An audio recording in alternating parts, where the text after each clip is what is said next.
Coucou les Groots. Bon, une petite vidéo pour vous dire que j'ai oublié de préciser quelque chose dans le démontage des disques de frein avant et des roulements.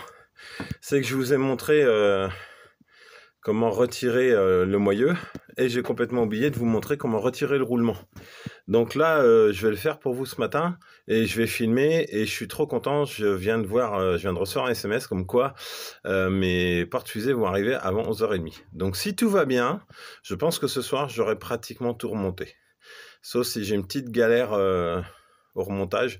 D'ailleurs, il faudra que je vous explique quelque chose sur les... comment ça s'appelle? J'ai plus de nom. Les rotules de suspension. Hier, je vous expliquais que j'ai trop galéré à retirer le boulon de la rotule de suspension. Et en fait, j'ai découvert que... Alors, il faut le savoir. Mais je l'ai découvert parce qu'en fait, j'ai des neuves chez moi. Et en regardant les neuves, j'ai découvert que en fait, dans le pas de vis de la rotule de suspension, il y a un pas Allen. Donc, avec une clé Allen, vous pouvez en fait faire tenir l'axe. Vous n'êtes pas obligé de forcer en haut pour que ça tienne. Donc j'ai un peu honte de moi sur ça, mais bon, c'est comme ça, j'ai déconné là-dessus. Je le saurai pour la prochaine fois, en espérant ne pas avoir abîmé ma rotule de suspension. Donc on se retrouve tout de suite pour l'extraction du roulement de... Comment ça s'appelle? Je sais plus. Du roulement du porte-fusée. Voilà, à tout de suite. Coucou les Groots. Bon ben voilà, on est sur le roulement de porte-fusée. Donc comme vous voyez, j'avais enlevé au milieu le moyeu. Et là, il me reste donc le roulement. Donc pour enlever le roulement, on va l'enlever par là, parce que c'est plus facile à poser que dans l'autre sens. Donc on va l'enlever par ici. Et d'ailleurs, quand on remettra l'autre, on le remettra également par ici. Il y a un circlip à enlever là, comme vous voyez ici. Donc j'avais acheté des pinces à circlip, mais elles ne sont pas assez robustes. Donc je vais utiliser ma pince à bec. L'avantage de la pince à bec, c'est qu'en plus, elle est dentée. Vous voyez, au bout, il y a des petites dents. Et elle, les dents, quand je crochete dedans, ça se fixe. Donc vous voyez, je mets dedans comme ça. Et elle se fixe, j'ai juste à serrer vraiment très fort pour sortir le circlip. Donc comme j'ai pas deux mains, trois mains, une pour tenir le portable, deux pour travailler, et je vais la retirer et je vous retrouve après une fois qu'elle est retirée. Et voilà, le circlip est retiré, il est là. Donc maintenant je vais devoir pousser ici là, au niveau de là, pour faire sortir le roulement. Donc pour ça je vais utiliser un extracteur de roulement, le plus gros puisqu'on est sur 84 mm. Donc il va venir se positionner là et je vais venir pousser au milieu. Donc ce que je vous conseille, c'est pour avoir une meilleure répartition de la poussée, n'hésitez pas à utiliser les autres. C'est-à-dire que je vais mettre celui-là par-dessus, d'accord? Et je vais mettre une plaque, une grosse plaque qui est vendue avec la presse dessus, de manière à répartir tout le poids de la presse sur toute la surface du disque. Sinon la presse, vous savez, c'est juste un axe central, et là si on appuie sur l'axe central, on risque, d'abîmer le poussoir, l'extracteur de roulement, mais en plus, on risque peut-être d'enfoncer le centre ici, là. Donc, un conseil, laissez bien un disque dessus et mettez un plus gros juste au-dessus avec la grosse plaque. J'installe ça sur la presse et je vous retrouve tout de suite. Voilà, je vous montre, j'ai tout installé sur la presse. Donc, vous voyez, j'ai mis une plaque par-dessus, comme je vous ai dit. Et en dessous, j'ai mis les plaques qui sont vendues avec la presse pour écarter le porte-fusée des étaux, enfin des IPN qui sont là. Parce que si ça touche, le roulement, il passera pas à travers. Donc, quoique, je vais revérifier, mais je pense pas. Et du coup, comme ça, vous voyez, hop, ça touche pas et le roulement va pouvoir sortir juste par le trou qui est au-dessus. Donc je vais faire ça tout de suite et puis je reviens vers vous. Donc les deux disques que je vous ai montrés en dessous et la grosse plaque au-dessus pour pouvoir appuyer au centre. À tout de suite. Coucou les Groots. J'ai une super nouvelle, mais une super nouvelle, je vous promets. J'ai enfin réussi à dégager mes roulements de mon porte-fusée. Alors comment j'ai fait? En fait, c'est que je me suis rendu compte que j'étais pas dans le bon sens pour les sortir. Ça, c'est des anciens roulements. Et vous voyez, à l'intérieur, ils commencent même à être un peu rouillés. Il commence à être temps de les changer. C'est pas un luxe. Celui-là, c'est pareil. Ça, c'est l'ancien. Alors, en fait, je me suis aperçu qu'il y a une butée. Alors, je vais vous montrer. je vais quitter la caméra et je vais vous montrer tout de suite dans l'autre sens la butée et dans quel sens il faut sortir. Le roulement. Voilà, donc ça c'est ma fusée. Vous voyez, le roulement il est plus. Et si vous regardez au bout de ma pince là, juste là tout autour, vous voyez, il y a une butée. Et en fait, moi j'avais posé mon porte-fusée comme ça pour essayer de sortir le roulement en appuyant au-dessus. Sauf que ça ne fonctionne pas. Il faut le poser comme ça et le sortir en appuyant de ce côté-là. Alors, je vous conseille de prendre une 12 tonnes parce que je peux vous dire que même ma 12 tonnes, j'ai bien galéré. Il a fallu que je m'y reprenne à plusieurs fois. Rien que le dernier roulement, j'ai dû mettre à peu près 1h30 pour arriver à le sortir, en tapotant avec des coups de marteau, en mettant du dégrippant, etc. Donc, j'ai bien galéré. Donc là, maintenant, on va mettre le nouveau roulement. Alors, pour mettre le nouveau roulement, j'utilise de la graisse. C'est la Multi de chez Total, la Multis 2. C'est ce qu'il y a de mieux en matière de graisse. De toute façon, c'est une graisse au lithium. Donc, je mets ça tout à l'intérieur, bien partout. J'hésite pas à en mettre un paquet. Et puis, j'en mettrai également sur mon roulement. Donc, vous voyez, là, j'en ai fait un. Donc, voilà. Celui-là, il est mis. Il est installé. J'ai plus qu'à le mettre dans le moyeu. Et là, maintenant, c'est mon autre roulement, ça. Et celui-là, ben, ça va être la même musique. Je vais l'ouvrir. Le graisser bien comme il faut tout autour. Et du coup, là, la fusée, il faudra la mettre comme elle est, là. Donc, c'est ce que je vous disais tout à l'heure. Je sais pas si j'ai mis la vidéo, mais je disais comme ça tout à l'heure. À mon avis, ça va être plus facile à remonter qu'à démonter. Donc, pour l'instant, on est bien là-dedans. Donc, voilà le nouveau roulement qui va venir au milieu, là. Donc, je vais bien mettre de la graisse tout autour. Donc, ayez pas peur, soyez pas surpris. Des fois, quand vous mettez à la presse, ça vient pas. Puis d'un seul coup, vous entendez un tac. Donc là, il ne faut pas chercher, c'est que ça descend d'un seul coup, c'est normal, c'est comme ça que ça se passe. Et puis après, vous pouvez y aller progressivement. Moi, c'est ce qui s'est passé tout à l'heure sur le roulement précédent. Le roulement rentrait pas, puis d'un seul coup, j'ai entendu schling, et là, il est rentré. Donc c'est pour ça qu'il vaut mieux se pousser de la presse, parce que si jamais vous calez moins bien ou un truc comme ça, mais du coup, ça peut vite faire sauter la cale et vous la prendre en plein dans le ventre, dans les parties ou encore au visage. Donc mettez-vous bien sur le côté. Donc là, je vais tout graisser, positionner sur la presse et je vous montre ça. À tout de suite. Donc là, on est dans la phase remontage du disque de frein et des roulements. Je vous fais voir. Alors, vous inquiétez pas pour l'eau, c'est ma cuve d'eau de toilette qui se remplit. Alors, vous voyez, j'ai bien graissé le roulement. J'ai bien positionné, vous voyez, sous ma presse. Et là, je vais rajouter par-dessus cette cale-là. Et après, ben, je vais appuyer tranquillement pour le faire enfoncer. Alors, soyez pas sûr. Alors, je reproche une petite chose à cette presse, c'est que, vous voyez, c'est pas super stable. Et même là, on voit que ça bouge. C'est pas top quand on veut faire de la précision, parce que là, il faut pas se tromper, il faut bien équilibrer. Si vous voulez que ça parte de travers, n'hésitez pas à refaire dans le fond pour bien remettre droit. Donc, voilà. Donc là, je l'ai commencé à le mettre. Je l'ai enfoncé au marteau avant, histoire de le rentrer déjà un petit peu bien comme il faut. Et puis là, ben, je vais continuer à la presse et je vous retrouve après. Alors là, la presse, il faudra l'enfoncer jusqu'à la butée. C'est-à-dire, vous forcez, ça descend.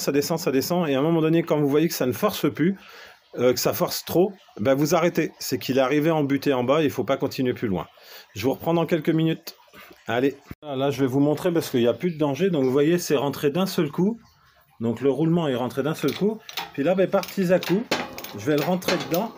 Alors, vous voyez, je le laisse rentrer tranquillement. Et surtout, je surveille jusqu'au moment où ça va plus rentrer et ça va forcer.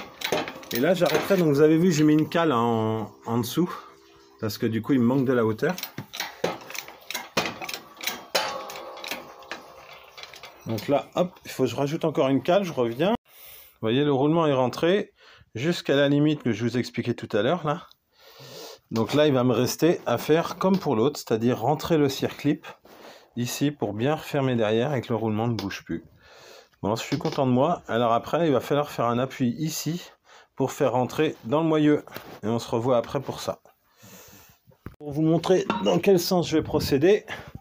Donc là, la fusée avec le roulement. Là, le moyeu avec le disque de frein. Donc ce que je vous conseille, c'est de mettre au sol des cales comme ça. C'est celles qui sont vendues avec la presse. Donc du coup, vous pouvez les mettre. Ensuite, hop, je viens poser dessus. Alors, pourquoi je mets des cales? Parce qu'autrement, c'est les vis qui servent à serrer la roue, qui est en dessous. Vous voyez? Les vis qui sont là, sur lesquelles on serre la roue, sur lesquelles vous allez taper. Donc, c'est pas bon du tout, ça peut les abîmer. Donc là, je vais mettre la fameuse graisse, bien ici, là, tout autour, pour que ça rentre bien tranquillement. Moi, je vous rassure, ça rentre plus facile que dans le moyeu. Là, c'est du plaisir à faire. Et puis, je fais pareil dans le roulement. Je graisse aussi l'intérieur. Alors, surtout l'autre côté, évidemment. Je ne graisse pas le bon côté. Surtout l'autre côté, puisque c'est par l'autre côté qu'on va le rentrer. Voilà. Donc là, je graisse bien partout, tout autour. N'hésitez pas, hein, c'est pas grave. Hein. De toute façon, c'est soumis à des contraintes énormes. Donc, c'est pas la graisse qui va risquer de faire quoi que ce soit.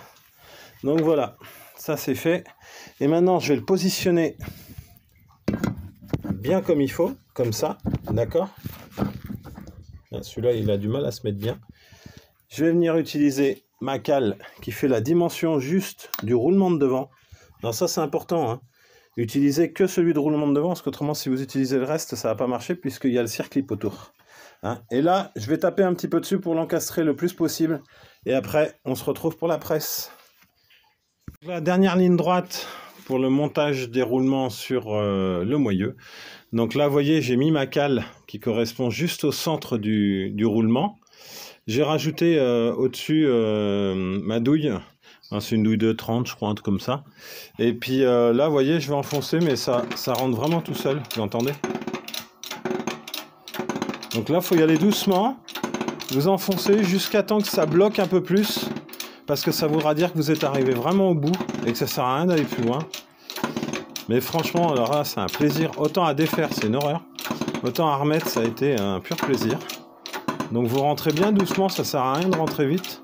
Parce que le but, c'est que ça rentre bien proprement. Donc, vous voyez, la graisse, ça aide quand même vachement à ce que ça rentre bien.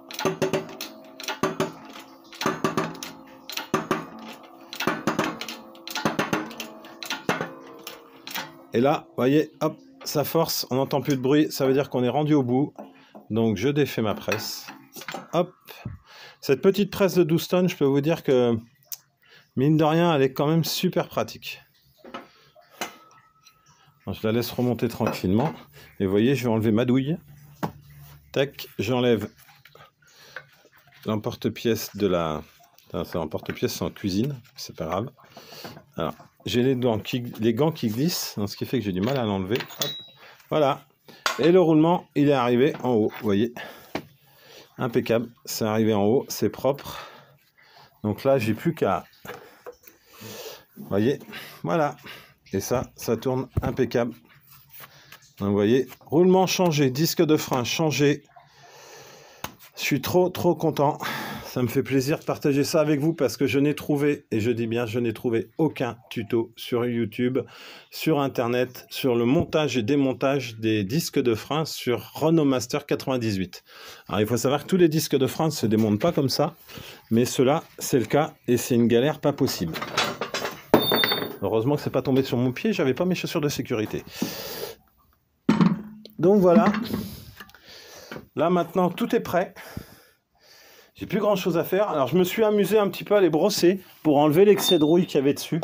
Vous faites ce que vous voulez, moi je trouve que ça mange pas de pain. J'ai changé aussi, je vous montrerai. Bah, je vais reprendre la vidéo en me mettant moi, tant pis pour vous. Ça va les groutes? Bon ben je suis content. Alors j'explique pour certains qui regardent la vidéo, à chaque fois je dis ouais bonjour les groutes, ça va les groutes, etc. C'est que mon nom de Facebook, de groupe Facebook, de page, de groupe Instagram, de compte Instagram et de ranger après. Très important. Je faisais pas ça avant, mais ça fait du bien de ranger. Ça veut dire que le chantier est terminé. Donc oui, le nom de mon groupe Instagram et ma page Facebook ainsi que ma page YouTube s'appelle Van Groot Family. Alors Van pour le camion, vous l'aurez compris. Groot parce que c'est un personnage que j'ai découvert il y a peu de temps. Ouais, je sais, je suis pas à la page. Parce que les Gardiens de la Galaxie, ça date pas d'hier. Mais voilà, je l'ai vu il y a pas longtemps et j'ai adoré ce petit personnage qui s'appelle Groot. Je crois que je suis pas le seul d'ailleurs, hein. Il y en a plein qui l'adorent. Donc j'ai adoré ce personnage qui s'appelle Groot Et puis son petit côté protecteur, puisque dans le 1, il a une grosse utilité, je n'en dis pas plus, parce que s'il y en a qui veulent le voir, j'en dis pas plus. Et dans le 2, il se tape un gros délire sur de la musique, dans le début du film. Alors moi, je kiffe cette séance. Et d'ailleurs, c'est le Baby Groot qui fait ça au début. Et j'adore, juste j'adore très fort. Donc voilà, c'est pour ça que j'aime bien Groot. Et je me suis dit, bah tiens, je vais m'appeler Groot. Donc voilà, pourquoi j'ai appelé mes groupes Groot Family. Et voilà pourquoi je vous appelle mes Groot, parce que je vous aime bien et puis que je partage avec vous plein de choses. J'espère que ça vous sera utile. Si vous avez des commentaires à faire, que ce soit sur Instagram, sur Facebook ou sur YouTube, n'hésitez pas, faites-les. Si vous voulez vous abonner, abonnez-vous parce que je vais avoir plein de choses à partager avec vous. Je vais avoir notamment mon gros projet de rentrée, à la rentrée septembre, là. Donc ça, je vous en parlerai avant, parce que si vous voulez me suivre, il faudra que vous soyez au courant avant. Alors, je fais une petite parenthèse, avec mes comment ça s'appelle, mes roulements, j'avais un écrou de roue qui était vendu avec. Sauf que comme j'ai mis 2 roulements différents, j'ai 2 écrous de roue différents, donc je me suis dit, bon, je vais remettre les anciens, ils sont en bon état. Ma petite brosse qui m'a servi à bien nettoyer mes fusées, parce qu'elles étaient dégueulasses. Et ça fait pas de mal de temps en temps de nettoyer les fusées, faut qu'elles soient propres. Donc voilà, voilà, j'essuie les outils par contre, parce que autrement, la prochaine fois que je vais les prendre sans gants, ça va être une cata. Les roulements, je vais les garder en souvenir, tellement qu'ils m'ont fait chier. Ouais, je vous jure, c'est vrai, je vais les garder en souvenir. C'est joli, c'est déjà nous en métal. Une fois bien nettoyé, ça peut être sympa. Puis comme je fais un peu de soudure, ça pourrait faire des yeux. Bref, je les mets de côté, on sait jamais. Donc voilà, terminé. Alors cette partie-là est terminée. Donc là maintenant, on se retrouve dans la prochaine vidéo pour cette vidéo-là, je la mettrai peut-être à part. Et dans la prochaine vidéo, on se retrouve pour le montage, le remontage des étriers, etc. Donc j'espère que demain il va faire beau, parce qu'aujourd'hui il pleut comme vache qui pisse. Et je peux rien faire. C'est chiant, tout est trempé. Donc j'aimerais bien que demain on ait un petit rayon de soleil demain matin, parce que je travaille demain après-midi, je ne pourrais pas le faire demain après-midi.